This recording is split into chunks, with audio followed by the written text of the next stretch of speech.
My name is Tara Ricci, and I am a fashion design educator at the High School of Fashion Industries.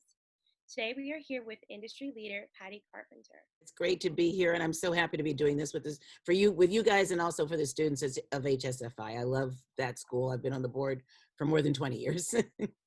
Thank you for joining us. So, I have a few questions, and the first one, I'd like to know how long you've been in this industry and field for. Well, it depends on the industry. I was in fashion design for 27 years as a designer, a vice president of design for both women's clothing and accessories, and a bit of menswear as well during that period. And I worked with industry leaders, as you say, like Bill Blass, Oscar de la Renta, Donna, Karan, and with retailers like the Limited Corporation in Timberland. And then my final job in the industry was with Ralph Lauren as a vice president of a couple of different divisions, Lauren and Ralph. And in 2000, I left to start my own consultancy, which is where I am now. So I am literally going into my 20th year of being in business. And I'm thrilled to be on my own and able to do the kind of work that we're doing, which is two-pronged. And I'll let you, I'll let you lead me into that. Absolutely. So, what's a typical workday like for you? Well, because of the work that we do, as I say, I have a two-pronged approach to our consultancy, which is Carpenter and Company. I have an arm of my business that works with artisan development, which means that I travel around the world. I've been to 57 countries and working with artisans, and I help them to link to markets for whatever they make by hand. And that's one particular part of my life. And that's actually the part of my life that I left Ralph Lauren to start. That has morphed into my being a global trend ambassador. And what that means is that I work with companies, I work with retailers, I work with manufacturers, I work with product designers, I work with interior designers. I've really morphed more over into the home decor, personal accessories, gifts, and fragrance worlds at this stage. And I do color and trend around the world internationally. So I travel, I speak on color and trend, I attend trade shows and conferences, and I learn about what goes on in the world, and then I bring that information back to my clients. And so a typical day would be find me on the road most of the time. The COVID-19 has really grounded me, but usually my job entails one of two things: getting on a plane, flying very long distances to sit in very remote areas with artisans and work with them on whatever they're making and help them access markets. And on the other hand, it would be getting on a plane and traveling to Paris or London or Italy or somewhere in Africa even to speak on color and trend for the industry. That's amazing. So, what do you like best and least about your job? Well, right now the least is what we're now that we're hunkering down at home. It's difficult because, as I say, I'm used to being out and going. The way that one tracks trends is to be out and about and in them and ascertaining what's going on. So right now what I like least is that I can't be out and in the world in the way that I'd like to. What's interesting is that this, technology has really come to play in the same way that we're talking today. Zoom and all of those kinds of platforms have really risen to become very important. And so I'm enjoying getting to connect in a different way, although I tend to be one who really enjoys the interpersonal connection. What I love about that interpersonal connection is you can exchange creativity, thought, and ideas. All of that's really inspiring to me, and I hope to be inspiring to others. And that part of it I truly miss. So, what led you to your current job? Actually, it was purely by chance in some way. I was really getting a little fed up. I'd been in fashion for 27 years. I could see back in 2000 projecting ahead, because my job is always to look further down the road than just what's happening tomorrow, but to look 2 and 3 years down the road. And I could see that fashion was was going to become what we sit in today. I have been, I came through it in the 80s and 90s where I spent a great deal of time in Asia. So I was part of those teams that were setting up factories, and I could see slowly but surely how those factories were becoming more and more important. And I also didn't didn't like what it was transitioning to, because it used to be a design-led industry in my estimation, and now it has become a much more sales and marketing and dollar-driven way that the business is focused on. What's wonderful about COVID is I see the top designers, the couture designers, talking about shifting that back to creativity driving it, and I think that's going to be an exciting time in fashion, and I'm really excited and looking forward to it. But for me, what happened was I became disillusioned with that, and I became very involved with the idea of giving back in a way that helped others to have a better livelihood, to bring sustainable economic and cultural sustainability to those lesser privileged artisans in the far reaches of the world who make beautiful product and we just don't know how to access it. And so to help be that bridge for them, that's really what drove me to beginning my own consultancy. So how has technology changed your job? And, what other changes do you kind of foresee in the future? Well, the beauty of what I do is I'm always looking at change, and that's one of the constants in the world, is that there will always be change. So I'm thrilled with that. Even as somebody who is quite comfortable with a routine, I recognize that change is good. And the interesting thing about right now in technology is that with the advent of COVID, affecting everyone around the world at the same time, we've never had that happen before. So we really are living through a historic period. And the beauty of technology now is that you and I can have this conversation this way. If you think about it, 20 years ago, if this had happened, we wouldn't have been this connected. So this connection has really, facilitated the human and the global community coming together in ways that we might not have been able to do it in the past. And even with the colors that I want to share with the students today, I wouldn't have been able to show you these in this way. They would have been big mood boards, in years past. And now we look at everything, on a screen in some way, shape, or form. So technology certainly has been our friend in this. And as someone who's still a creative who works with her hands, I have to acknowledge that without it, we'd be much worse off. So it's really changed just a great deal. So speaking of connection, I know that today you have a trend presentation to share out. So I'd like to kind of turn it over to you if you wouldn't mind, reviewing that with us. Oh, I'd love to. There's a few colors I want to share with the students and just sort of talk about what the key colors are going to be as we move from 2021 and beyond, probably for the next 2 to 5 years, depending on the color. And let's get started. Oh. So I'm going to share my screen. And there we go.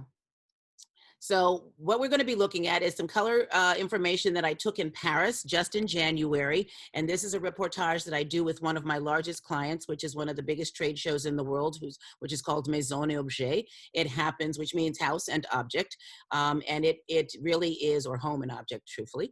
And it really is a look at what we see happening with color and how it's going to impact what we're going to have in our spaces as we move forward.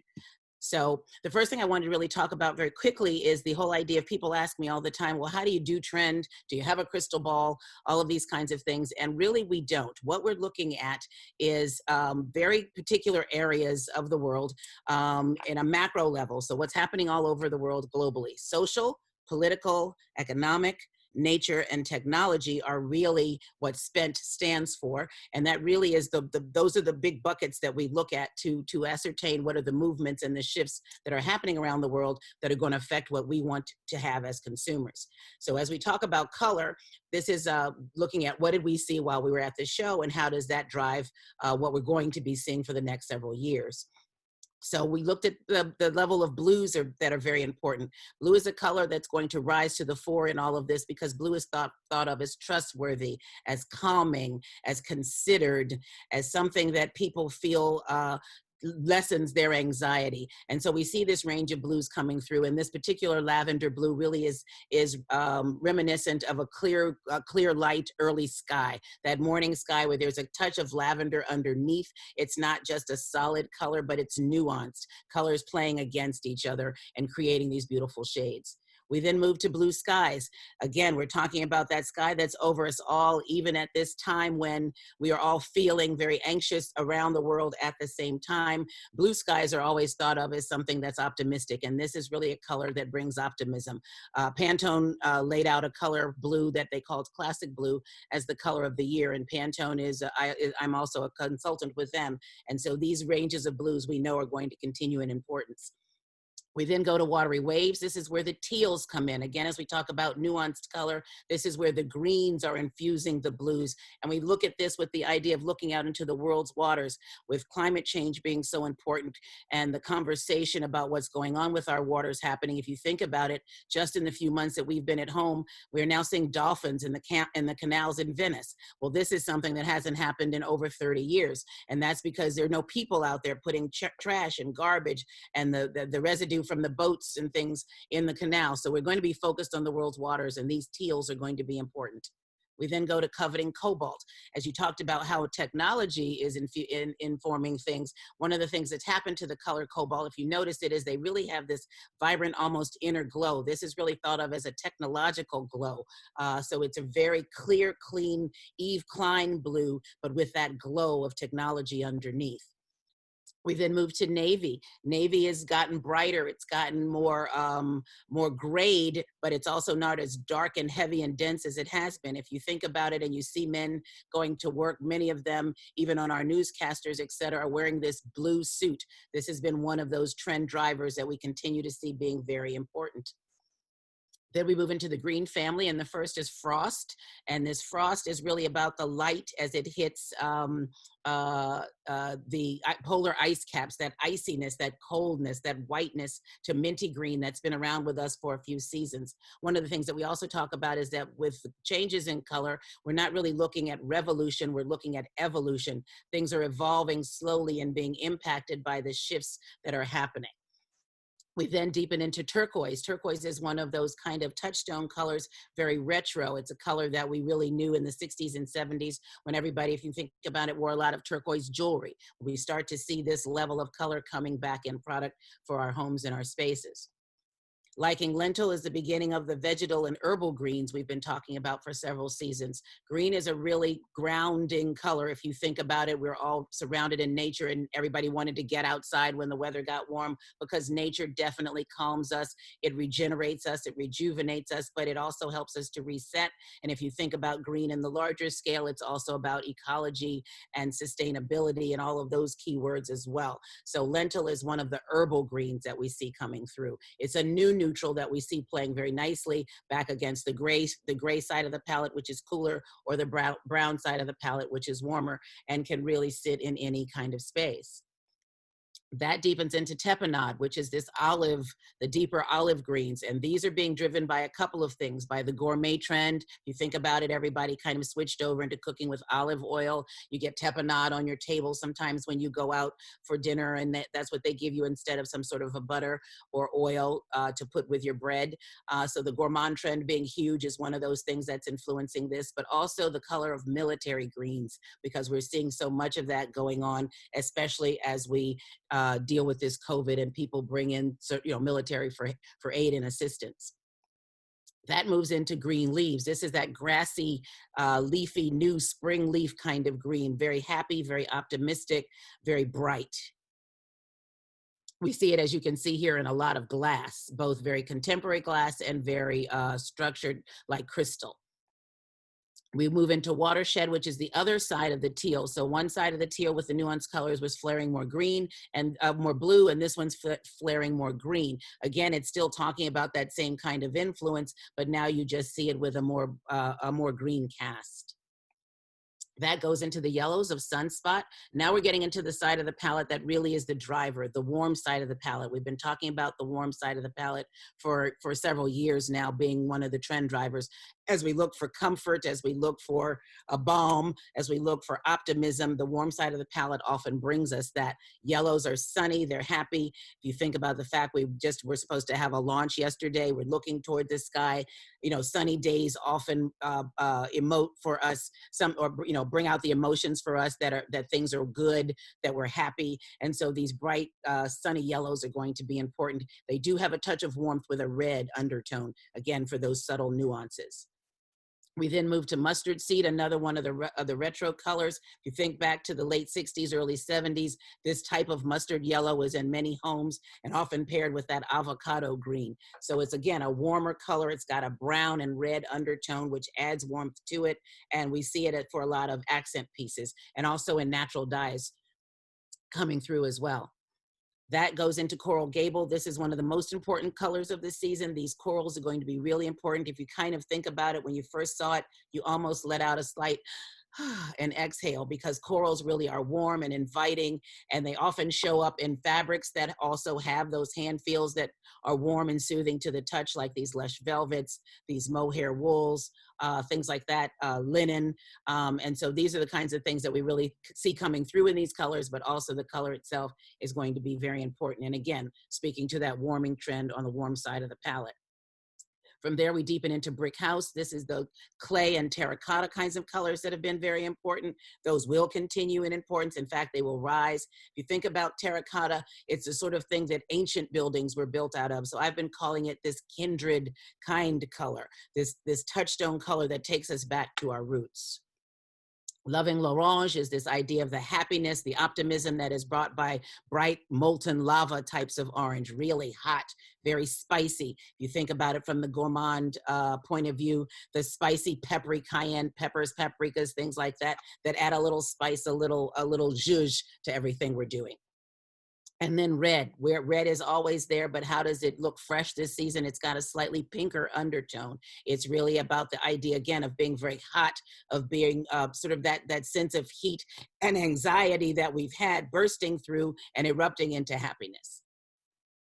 We go from there into the pinks, matte lip being the first one, with the rise of feminism, the talk of women, even in non-binary ways, how pink has transitioned from the millennial pinks of years past. They are warmer now. They've got a touch of yellow in them that warms them up, that really brings them to the color of a matte lip in lipstick. So we're also talking about this from the point of view of makeup shades. Also note how many of the products are rounded corners on the furniture, again, bringing us that sense of comfort and enveloping us and nurturing that women bring. Then we go to posh pink, that brighter level of pink, sort of in the mid-range, something, again, non-binary, going to be worn by all. We saw it coming down the runway that way, but in the home, we're seeing it as beautiful accents. Playing with putty is really this clay sort of returning to the earth. If you think about it from a point of view, I'm old enough to remember silly putty. It's that whole idea of a new type of neutral, one of my favorite new colors, actually, because it really can play with either the gray side of the palette or the warm side of the palette, but it's a beautiful sort of in-between color. And when popped with those softer sort of corals, as you can see on the two seating pieces, it really gives it a lot of life. Then we go to playing with clay, with red clay. You think about terracotta when it's wet, it's redder, it's richer, it's earthier. And this is a really beautiful enveloping color. Again, one of the newer colors that we saw coming out of Europe this season. And then into the purples. We don't tend to be a purple society. Europe tends to like purples more than the US, but we really did see a great deal of this mid-range of plum, sometimes flaring more red, as you can see in some of the slides, and sometimes pairing more blue, as you see in others. Here in the United States, we tend to like a bluer cast to our purples, again, because we like blue, blue being the #1 color in the world, but that whole idea of trustworthiness and security that it brings. And so that usually means we like that blue casted purple. We then go to plum wine. If you think about the fact that we've all been sitting home and drinking a great deal in the midst of the pandemic, also just think of the wine culture and how wine has risen to the fore as just the kind of thing that everyone's talking about. Shows about sommeliers, the people who recommend your wine when you go to a restaurant. Also just talking about the vineyards that are now popping up with small little independent vineyards, you know, and wines from all over the world rising. We really see the continuation of that, you know, the importance of the red plum wines coming through, and we see them in materials and products coming through in the way that you see here. SANDMAN is moving into the neutral side of the palette on the warm side. So this is the sandy beiges that we see coming through. They're also going to have a crisper hand. They're going to be, if you look at the glazes on the two plates, both at the top center, down on the lower left, you see that grainy kind of texture in the glaze, recalling sand. Those are the kinds of things we're going to see coming forward. Melt in Your Mouth is about the chocolate craze. And again, how we've been another one of those, you know, where there's a culture that arises around things where they become global. We get chocolates from all over the world now. The conversation of dark cacao, light, how much, you know, 70% dark, 20% dark, milk chocolate, white chocolate. Well, we really see sort of the milk chocolate color coming through. And then speaking of culture, in another way, the coffee culture, and the fact that most Americans, 62% of us, have two cups of coffee a day. If you think about looking down into that brown liquid all the time, how can it not resonate with us? And we're starting to really see it come through in product. Then we go to the warmth of white, completely to the other side, where you take color away, but it's not this blank white sterile color that really is off-putting. It's about adding a touch of beige, a touch of gray, that brings it more, that makes it more warm, more inviting. And again, it really shows off the form of the product when you strip the color away, as you can see in many of these slides. We go to GREIGE, which is a color, another retro color from the 80s, which it is a mixing of gray and beige together. So that perfect new neutral, no matter what you have in your home, it sits beautifully. And again, notice that it can be used in rounded, you know, sort of comforting, very modular and very contemporary forms, or it can be buttoned up like the sofa on the bottom right and be very classic. We go from there to what's happening on the gray side of the palette. The VAPE is the mistier, lighter grays that we continue to see. These really aren't quote unquote trends so much as they, at this point, the gray in the home and space is really a stable kind of color. It's going to be here. So how are we seeing it coming through in new ways? It's lighter, it's mistier, it's really very inviting. And that deepens into dark shadows, a range of colors that we were calling the nearly blacks, the almost blacks. This is that dark slate gray, really, you know, giving us that sense of groundedness, of solidity. And then we deepen into black hole. Black has become matte. It's been matte for several seasons. It's about light absorption and not reflection. That sense again of being solid, of being stately. And then for the metallics that we see coming, golden moments. We really saw a lot of gold in Europe. We continue to see a lot of gold and brass here, but think of gold not in a bright, shiny way, but in a lustrous way with a bit of light reflection, lifting our spirits, but not being overly glamorous and shiny. Nobody wants that at this particular time. And that's really it. So thank you so much. Let's go back and chat with each other for a few minutes, and I'll stop sharing my screen. So there we are. Patty, that was amazing. Well, thank you. It was so informative. It was so like innovative, and you know, it's so easy to understand how you present that information with like the visuals and all that. And I was really like enticed by the titles of the different concepts. I was like, oh wow, this like really ties into what's happening right now. And Exactly. it ties back to like what you said with the acronym for SPENT. So it was like, wow. Exactly. Well, that was, I wanted to put that in so that the students understood, because people often ask, how does one track trends? How do I get involved in trend forecasting? And it really is about keeping your eyes open, about being aware of what's going around you. And right now we really sit at this beautiful historic moment. I know it's painstaking, it's unprecedented, it's terribly hard on all of us in so many different levels and ways, but it also is a time of change. And I've been talking about Renaissance being necessary. And now I see, especially in the fashion industry, I've been sitting in on lots of Zooms. They're talking about it from the retail level and the design, you know, and the design level and everything in between, how there's going to be a big shift. So I think if the students are interested in fashion, now's a really interesting time to start to get into it, because it's going to be a whole new world, as they say. Yeah, it's kind of like a clean slate a little bit. It's the Absolutely. opportunity to like usher in and welcome innovation and let go of, you know, what was initially like expected. You know? Exactly. Exactly. They can right now, if you're creative, now's a great time to be a creative, because everyone's looking. Nobody knows exactly how we're going to come out of this. Anyone who says they do isn't telling the truth, because we're still in the middle of it. And so there's so many, as one of my colleagues says, there's so many shifting sands, and we have to take the time to pivot and pay attention. And I don't think we're going to emerge in one new normal. I think we're going to have many new normals, which will make way for lots of people to participate. I like that there's a lot of opportunity out there, and it's really up to the future to like tap into it in order to keep things going. Absolutely. Absolutely. So is there I hope any? we inspired the students as well. Absolutely. I mean, you're an inspiration. You've shown our students like the amazing things that, you know, lay ahead, and you know, you've shared out the really super exciting dynamic of your career and what it really takes and what it really involves. So, you know, for that we're so thankful.